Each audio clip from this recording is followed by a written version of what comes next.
Hello అండి, అందరికీ నమస్కారం. వెల్కమ్ టు ఆది హోమ్ డైరీస్.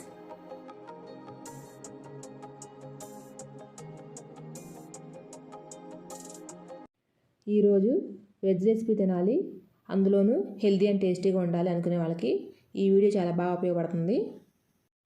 మంచి గ్రేవీ కర్రీ అండి. ఫూల్ మకన మన హెల్త్కి చాలా మంచిది. నేనైతే ఈరోజు చపాతీలోకి తినేలాగా ఈ కర్రీ ప్రిపేర్ చేశాను. వీడియో ఎక్కడ స్కిప్ చేయకుండా చివరి వరకు చూడండి. వీడియో నచ్చితే లైక్ చేయండి, షేర్ చేయండి. ఆది హోమ్ డైరీస్ ఛానల్ని సబ్స్క్రైబ్ చేయండి. వెజ్ రెసిపీస్ ఇష్టం లేని వాళ్ళకి ఇలాంటి కర్రీస్ చేసి పెట్టండి. ఒక్క మాట కూడా మాట్లాడకుండా ప్లేట్ మొత్తం ఖాళీ చేసేస్తారు. కర్రీ చూడండి ఎంత బాగుందో.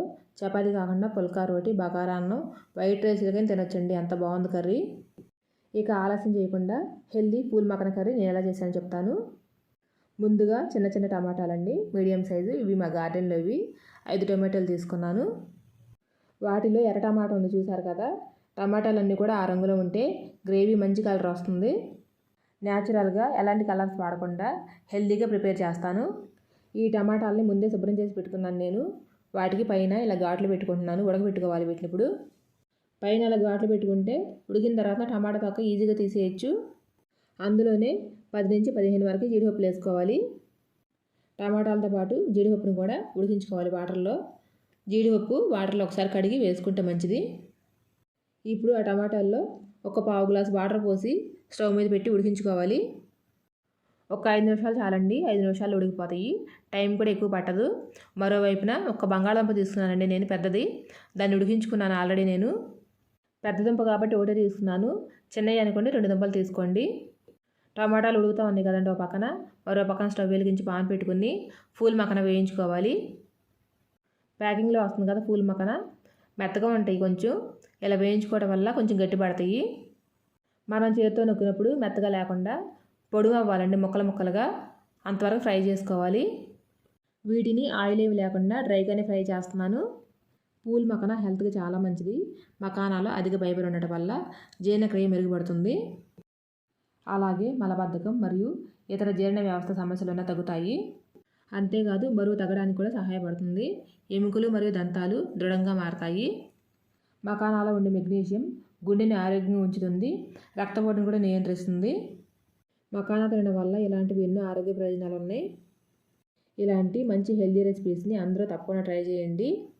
అందులోనూ వెజ్ తినే వాళ్ళకి ఇంకా బాగా ఉపయోగపడుతుంది. చూస్తున్నారు కదా, టమాటాలు ఉడికిపోయినాయండి. స్టవ్ ఆఫ్ చేసేసుకుని అవి చల్లారనివ్వాలి. ఉడకబెట్టుకున్న బంగాళదుంప తొక్క తీసేసి చిన్న చిన్న ముక్కలు కింద కట్ చేసుకోవాలి. ఒక పెద్ద ఉల్లిపాయ, 4 పచ్చిమిర్చి తీసుకుని సన్నగా తరిగి పెట్టుకోవాలి.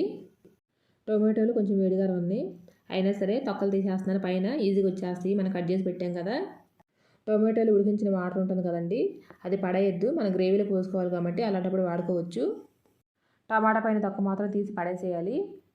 త్వరగా అయిపోవాలని వేడి మీద చేసేస్తున్నాను నేను, అందుకనే తొక్క తీయడానికి కొంచెం టైం పట్టింది. అవి పూర్తిగా చల్లారిన తర్వాత మిక్సీ వేసుకోవాలి. ఇప్పుడు మిక్సీ జార్ తీసుకుని అందులోకి 1/2 స్పూన్ సోంపు వేసుకోవాలి. 1/2 స్పూన్ జీలకర్ర వేసుకొని ముందు మెత్తగా గ్రైండ్ చేసుకోవాలి ఆ రెండింటిని. తర్వాత మనం ఉడికించుకున్న జీడిపప్పు, టమాటాలు కూడా వేసుకుని మెత్తగా గ్రైండ్ చేసుకోవాలి. బాగా మెత్తగా స్మూత్ పేస్ట్ అయిపోవాలి, అప్పుడే బాగుంటుంది గ్రేవీ. ఇప్పుడు ఈ కర్రీ ప్రిపరేషన్కి ఆయిల్తో పాటు కొంచెం బటర్ కూడా వేస్తున్నాను నేను. పాన్ వేడైన తర్వాత బటర్ వేసుకోవాలి. 2-3 స్పూన్లకి బటర్ వేసుకుని కరిగిన తర్వాత ఆయిల్ వేసుకోవాలి. 2 వంతులు బటర్ వేసుకుంటే 1 వంతు నూనె వేసుకోవాలండి, అప్పుడు మంచి టేస్ట్ ఉంటుంది గ్రేవీ. బటర్ పూర్తి కరిగిపోవాలి. కరిగిపోయి వేడైన తర్వాత గుప్పుడు జీడిపప్పు తీసుకుని వేయించుకోవాలి. జీడిపప్పు మంచి కలర్ వచ్చేంత వరకు వేయించుకుని తీసి పక్కన పెట్టుకోవాలి.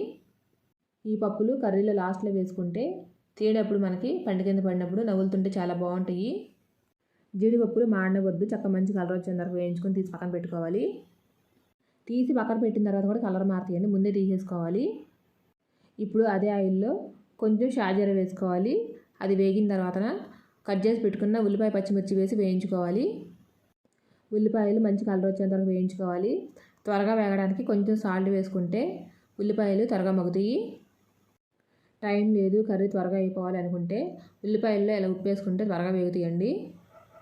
ఇప్పుడు 2 రెబ్బలు కరివేపాకు వేసుకుని వేయించుకోవాలి. నూనెలో వేయడం కన్నా కరివేపాకు ఇలా వేస్తే గ్రేవీ కర్రీస్లో టేస్ట్ బాగుంటుందండి. కరివేపాకు మంచి ఫ్లేవర్ వస్తుంది. ఇలా కొంచెంసేపు ఫ్రై చేసిన తర్వాత 1 స్పూన్ అల్లం వెల్లుల్లి పేస్ట్ వేసి వేయించుకోవాలి. అల్లం వెల్లుల్లి పేస్టు పచ్చి వాసన పోయేంత వరకు వేయించుకోవాలి. పచ్చిగా ఉందనుకోండి కర్రీ ఫ్లేవర్ కూడా బాగుండదు. ఇలా కంప్లీట్గా ఫ్రై అయిన తర్వాత మనం ముందుగా గ్రైండ్ చేసి పెట్టుకున్నాం కదా టమాటో పేస్ట్, అది వేసుకొని కలుపుకోవాలి. గ్రేవీలో జీడిపప్పు ఉంది కాబట్టి అడుగు పట్టుకుంటుంది. గ్రేవీ వేసిన వెంటనే తిప్పుతూ ఉండాలి గరిటతో. గ్రేవీ వేసుకున్న తర్వాత బాగా కలిపేసుకోవాలి. ఇలా కలుపుకున్న తర్వాత కర్రీకి సరిపడా పసుపు, ఉప్పు, కారం, ధనియాల పొడి వేసుకోవాలి. ఇలాంటి గ్రేవీ కర్రీస్లో కారం తక్కువగా ఉంటే బాగుంటుందండి. పచ్చిమిర్చి వేసాను, గరం మసాలా కూడా వేస్తాం కాబట్టి కారం తగ్గించి వేసుకోండి. వేసుకుని ఉప్పు, కారం గ్రేవీలో బాగా కలుపుకున్న తర్వాత కొంచెంసేపు వేగనివ్వాలి.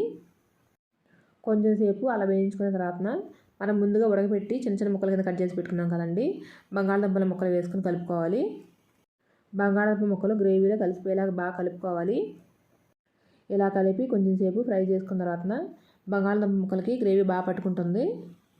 ఇలా గ్రేవీ బాగా దగ్గరకు వచ్చిన తర్వాత టమాటాలు మిక్సీ వేసుకున్నాం కదా, ఆ గిన్నెలో కొంచెం వాటర్ పోసి కడిగి పోసుకోవాలి.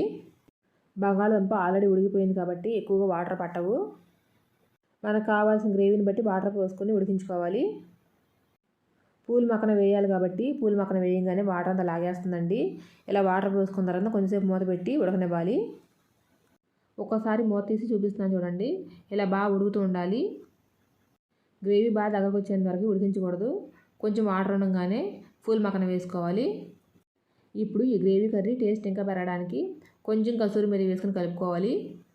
తర్వాత మనం ముందుగా ఫ్రై చేసి పెట్టుకున్న పూల్ మక్కన వేసుకొని కలుపుకోవాలి. మకానా వేయించాం కాబట్టి గట్టిగా ఉంటాయి, కానీ కర్రీలో వేయంగానే ఉడికిపోతాయి. మీకు కావాల్సిన గ్రేవీని బట్టి వాటర్ సరిపోతుందో లేదో చూసుకొని వేసుకోవాలి. మకానా కంప్లీట్గా ఉడికిపోయి మెత్తగా అయిపోవాలండి. లాస్ట్లో 1/2 స్పూన్ గరం మసాలా వేసి కలపాలి. ఇప్పుడు ఫ్లేమ్ సిమ్లో పెట్టి ఒక 5 నిమిషాలు ఉడికించుకోవాలి. లాస్ట్లో కొత్తిమీర ఉంటే కొత్తిమీర వేసుకోండి, నా దగ్గర లేదు, నేను వేయట్లేదు. ఒక 5 నిమిషాల తర్వాత మూత తీసి చూసుకోవాలి. ఇప్పుడు చూడండి మకానా కంప్లీట్గా ఉడికిపోయింది. ఇప్పుడు లాస్ట్లో కొంచెం బటర్ వేసుకుని మనం ముందుగా వేయించి పెట్టుకున్నాం కదా జీడిపప్పులు, వాటిని కూడా వేసుకుని స్టవ్ ఆఫ్ చేసుకోవాలి. వేడి మీద పలచగా ఉన్నట్లు కనిపించిన చల్లారిన కొద్దీ మకానా కంప్లీట్గా లాగేస్తుందని వాటర్ మొత్తం దగ్గరకు వచ్చేస్తుంది గ్రేవీ అంతా. అందుకనే కొంచెం లూజ్గా ఉండగానే స్టవ్ ఆఫ్ చేసుకోవాలి. ఇప్పుడు మనకి healthy and tasty pool Makkana curry ready అయిపోయింది. అందరూ తప్పకుండా ట్రై చేయండి. ఇప్పుడు ఈ కర్రీని పక్కన పెట్టేసి, ఈ కర్రీని నేను చపాతీలో చేశాను అన్నాను కదా, చపాతీ చేస్తాను. ఇప్పుడు నేను పిండి కలిపేసి ముందుగానే నానబెట్టి వండించుకున్నానండి. ఇప్పుడు చపాతీలు చేసేసి పాన్ మీద వేసి కాలుస్తున్నాను చూడండి. ఫ్లేమ్ సిమ్లో పెట్టుకుని 2 వైపులా ఇలా కాల్చుకున్న తర్వాత ఆయిల్ వేసుకోవాలి. చపాతీకి బయట వైపుని కాకుండా చపాతీ మీద వేస్తే నూనె బాగా కాలుతుందండి.